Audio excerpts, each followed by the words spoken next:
Mercy Indonesia bekerjasama dengan Fakultas Ekonomi dan Bisnis Islam UIN Araniri melakukan bakti sosial di kamp pengungsian Minaraya, Kabupaten Pidi. Mereka melakukan pengecekan kesehatan dan memberikan sejumlah bantuan dasar yang dibutuhkan para pengungsi.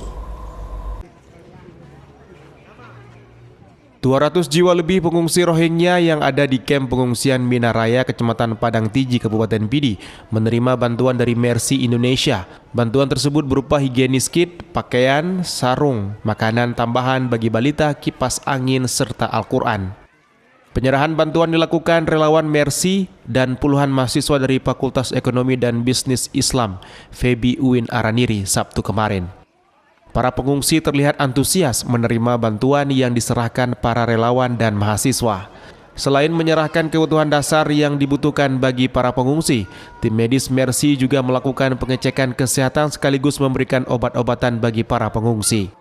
Kebanyakan dari para pengungsi mengalami gangguan pernapasan dan penyakit kulit. Kondisinya tidak layak, menurut saya tidak layak ya, karena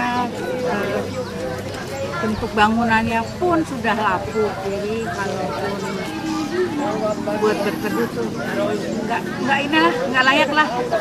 Jadi untuk sirkulasi udara di kamar-kamar pun juga tidak bagus, jadi mungkin itu yang membuat orang-orang ispa lah segala macam.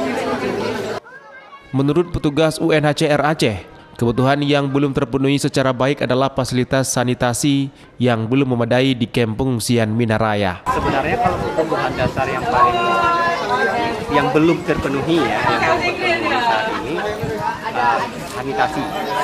Kalau kami menyebutnya water, sanitasi dan hygiene. Karena kenapa? Secara umum toilet, kamar mandi dan sebagainya itu kebutuhan dasar. Dan ini yang sampai saat ini belum cukup.